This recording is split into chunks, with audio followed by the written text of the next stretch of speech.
about to do a mentor call with the KWC agents about social media, trying to help them, teach them that this is so important, why they need to do this, give them some tips, some strategies that I'm doing, and we'll see how it goes. There are 11 participants in the meeting. As I've been talking with Rob Velez of the Dan Parrish Group over the last 2 months, Rob is really excited about the success that he's having using social media, and he offered to do a mentor call, which I thought was great. I'm writing a ebook, which maybe I'll send to you guys out later on this week, but I'm just going to go through the titles and then I'll dig into it. So it's just 10 tips that I have for social media. Number 1 would be daily posts. So obviously you have to stay consistent, stay top of mind daily, every single day. Number 2, I titled it hashtag engagement. Hashtags are like queen. Hashtags are like your Google search in any platform. Go to any platform, and the platform I'm talking about, sorry, I should have mentioned, are LinkedIn, Twitter, Instagram, and Facebook. Hashtag this, hashtag that. It's like your real estate. Whenever someone searches that hashtag, your photo, your post, your tweet, whatever it is will pop up. And that's how you get found. You want to engage with your audience to show them that you're here, you're there, to provide them value, whatever the case may be. Number 3, inspire. This is not my favorite thing. I don't like to be the inspiration motivator, Tony Robbins of the social media, but for some reason, it works very well. So if you're not in the mood of getting up one morning or going to a meeting, but you push through it, after that, just make like a 10-second clip of, man, I did not want to do this, but I persevered and continued to do it for X and X reason because I have a big why, I have kids at home, whatever the case may be. Any kind of inspiration works. Number 5, I titled Knowledge Bombs, and that is, we're all, like I said, we're all professionals here. We do things that people don't do, that people dream of doing, is real estate, and commercial real estate at that, huge commercial real estate. So we have so much knowledge, and people are most people that will be on your audience probably don't know the half of it. So a simple video of explaining what a cap rate is, and people always want to know about that deal and they want to invest in that deal. They ask me to find them other deals. It's a huge lead generator. And that's just explaining a cap rate. Or you can even go as simple as making a video on what's a triple net investment or what's a vanilla box. I mean, just little clips of knowledge that we think is just daily practice that someone else doesn't know. Post that up. It's providing value. It's helping the people who are out there, and it will be shared by others and it will grow. Your platform will grow over time. Number 6, big money. So I learned this from Billie Jean Marketing, one of the largest marketers in the world right now. He had a podcast with Ed Milet and Billie Jean. If you YouTube that, it is a blueprint to social media and it goes way deeper than I do. One of the things he mentioned was that as growing up, we all kind of were attracted to big cars, big money, and like hot women was his exact example. So we deal with big real estate. So if we have a huge commission check, depending, you don't want to put everything out there, but show them that you just crushed it. Show them you just sold a $10 million deal, or anything with $1 million, that everyone goes crazy about it. So anything over $1 million, like really showcase it. Your client pulls up in a nice car, showcase you guys in that car, taking a picture, whatever the case may be. You'll be surprised how many more people are open to it than not. Number 7, personal life. So you want to put your personal life in there as much as possible, not make it just business. I can make the most amazing business post, in my opinion, and then I'll post a picture of me and my wife, and it will outperform any other post, and I don't need a hashtag, I don't need anything like that. So outside of business, people want to get to know you, so put your personal life in there, put your hobbies in there. Like I'm big into the gym, so I'm always putting my gym content out there. If you like to hunt, that would be huge. I mean, in the Pennsylvania area, you will relate to a whole lot more people.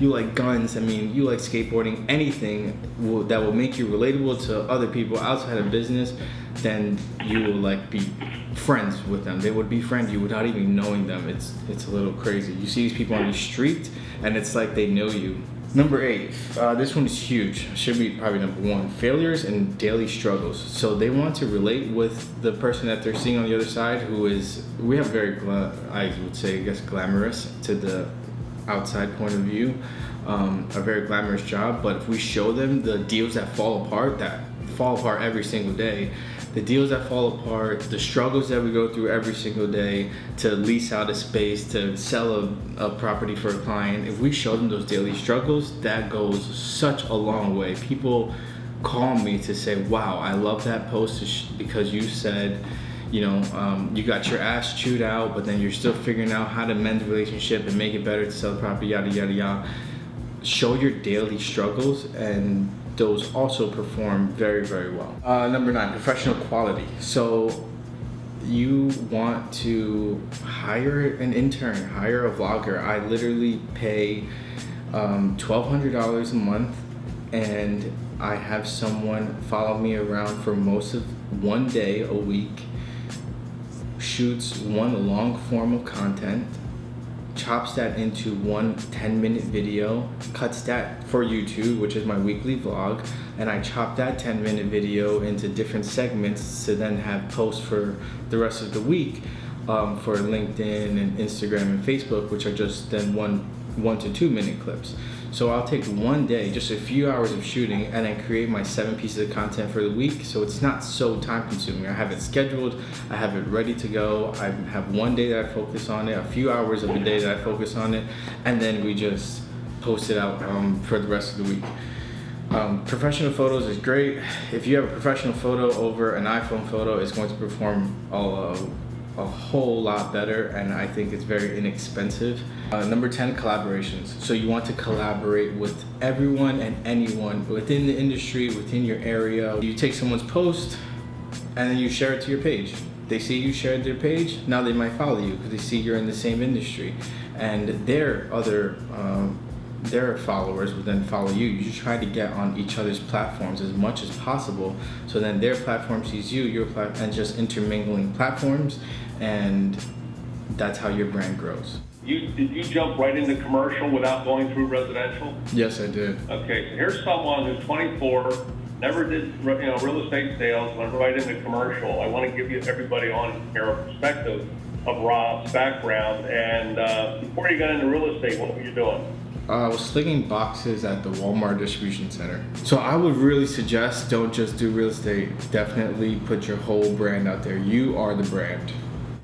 I'll share this with all of the listeners here. Rob was also into bodybuilding. And how tall are you, Rob? You're not that tall. No, 5'6". Yeah, so he's not a big guy, and but he's like, the reason I bring that up is that he understood, committing to growth and development. He understood winning and losing. So it's not like he was meandering on the streets and just decided he'd try commercial real estate. And he did come in with Dan Parrish, and Dan is an exceptional broker, and I think an exceptional model, for agents to look at. But in this business, you can emulate people, you can model people, but at the end of the day, it has to be you. And I think really what this message from Rob is about is, take tools that are available out there, because the competition really isn't really out there right now. And whoever you are and whatever you do, just promote the heck out of it. And, he's done that. And I can tell you he's getting, exceptional results. He's very humble on here. I mean, he took the time here, and he has some lofty goals and so forth. But at the end of the day, he's a rather quiet, humble guy who is focused, and in 10, 20 years from now, he knows what he wants to accomplish. And that's really his message. I thank you very much. This was even better than I hoped it would be. So I think it's great. I need to learn how to tell my story better. I think I could have told it better, but there were some questions, so it drew up some conversation, which is good. That means their minds were rolling. That was a mentor call with the KW commercial agents, I believe, in the Northeast. Could be larger, I don't know. But there was at least 15 people on the call, so that was really good. I hope somebody takes my advice and starts going. The odds of that happening are Very slim. So I don't know who has to hear this, but my piece of advice to you is to see things through. When you start something, you have to finish it. See it all the way through. It gets tough. You're gonna go through every emotion. Everyone wants to be an entrepreneur. Everyone wants to work hard, but they don't have the thing in their brain to just see things through. Always see things through till it's finished. As much as it sucks, you'll get there. It'll be worth it. I have a call right now at 11:30 with one of the tenants who I'm negotiating a renewal for the landlords. The tenant is Verizon, and they've been there for about 10 years, and they want to renew their lease. They have a year left on their lease, which is a long time. It's typically, within 6 months we'll do the renewal, but we just signed AT&T a few doors down, so I think they're like, I want to make sure they have this spot. So they want to renew the lease. I only did like a 6.5% bump in their rent from $2,151 to $2,300, and then 3% increases throughout the term. So I don't know what he wants to talk about, but let's find out. Okay, this is gonna be just because the landlords are on vacation, they can't be on the call, but they just wanted me to record the call, so I just gotta let you know it's on the recorder line. Okay, that's fine. Well, I'm gonna let you know I'm here with Raj, who's the owner. So, Okay. Hold on. This is the real. Hi. You there, Rob? Yes, sir. Hey Rob, how are you? I'm doing great. How are you? Good. I've been there for like 3 years. I want to stay there. 4. How long have you been there? You've been loud. So, I printed out everything. I'm very concerned with the HVAC system. The guy that, sent you the videos and we discussed it, he's been doing work for me for 10 years. Yeah. I implicitly trust his opinion on that there's an issue there. And I need some sort of guarantee on this HVAC system. And we have extending the lease, so I think the management could be okay with this. I'm not wrong. Yeah, I understand. Now here's the problem: the guarantee. How can we guarantee the system for a year if you guys neglected the system for the past 2.5 years? Like, that's tough for us to give a guarantee. I believe that I have agreed. The sellers, the owners, the landlords have agreed to fix the problem, that $1,500 problem that you sent me an invoice for. They will fix that problem. We're just trying to get different quotes. And so I sent my guy out there to get us a quote, and then he, I guess, couldn't find the problem. So I'm waiting for him to hear back after I sent the video that your guy sent. Worst case scenario, we'll probably just do it with your guy. But we've had one guy working on the HVAC. We like to keep it consistent. So I'm sure we will, that pan that needs to be replaced, I'm 99% positive that we will replace it, but we cannot guarantee the system for a year, and I hope that makes sense. So let's do it this way. Well, since we are extending the lease and if landlord can get everything fixed, can we come up with something, hey, if a new unit is needed, something down the road, it's a capital expense for the landlord also because that thing is going to last for the next 15 years. So if we can come up with something like, hey, anything above amount of this, if there's an expense, landlord will cover it. Something like that sort of a lease, which should not be an issue. And we maintain it. We have a guy comes every 6 months to service the system. You do. So you could show me invoices of a guy coming every 6 months to service the system. Yeah. Okay. We do it. We do it every 6 months. Because if when we start doing it, our electricity bill was good. Okay. So I'm sure I've negotiated that in the past with these guys that if the system needs to be replaced, they will cover the cost of replacing the system.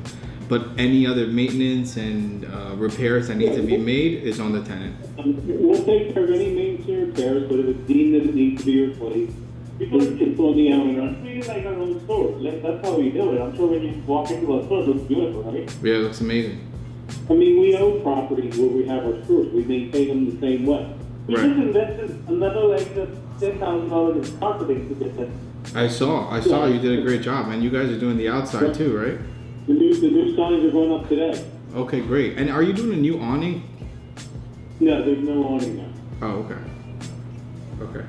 Yeah, so are we in agreement that if the system needs to be replaced, the landlord fixes it?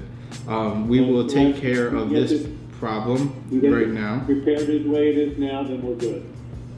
All You right. put all that into the lease extension, I'll have it signed and sent off to you. All right, fantastic. Okay? Sounds good. You're the man. Alrighty, you guys have a great day. Hey, You too. question. Yeah. What locations do you guys have in your prospecting hole? Like, where are you guys looking? Wherever there isn't a Verizon store and there's enough population to support one. What's your population? Do you know off the top of your head? Send me your criteria. I have a lot of sites, and I would love to put in front of you guys. All right. Why don't you email them over to me and we'll have them, I have a whole web team that can map it out and see if it would fit for us to propose it to Verizon. All right, fantastic. Thanks, guys. All right, Rob. Thank you. All right, bye. Bye-bye. That was a successful call. They just re-signed a 5-year lease.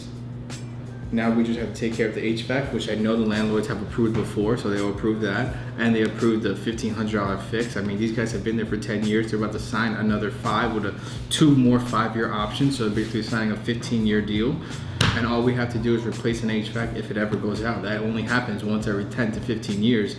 If they show us proof that they've been maintaining it throughout, that's a no-brainer for the landlords. And we got a nice increase in the rent, so that's a deal, baby. That's a deal. If you had one thing to tell someone, tell your kids, and make sure you do this so you don't f up, what is that? Well, I'd say the most important thing to do is focus on the market first before the product. Understand the market you're getting yourself into. Because you could be a specialist in a specific product, let's say multifamily. You could be a specialist in that. But if you don't know the market, you're gonna fail. For sure. Versus if you know the market really well, you could get involved in almost anything, whether it's retail, office space, and still bode well because you know the market, you know the hot spots and everything like that. So I'd say know your market, number one. If you know the market, you buy well. Yeah, exactly. And then as far as like a challenge that I've overcome and I probably wouldn't make it again is making sure that you have all your, I'd say have a strategized plan and don't start the plan until you have like your troops in order. So something that I had to do was with one of my projects, we started renovating parts of the house before we had all the approvals, and then we had legal parts of the house we were able to do, but we ended up having to stop renovation because we had to wait on the city.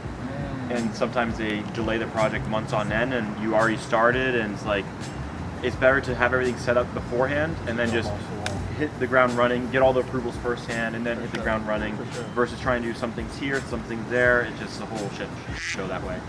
So I'd say that'd be like a big thing I've learned in the past year is making sure everything is set up and then hit the ground running. That's huge. Yeah. There's a tip. Thank you. I appreciate it, sir. Absolutely. Let's make some money now. Yeah. Okay.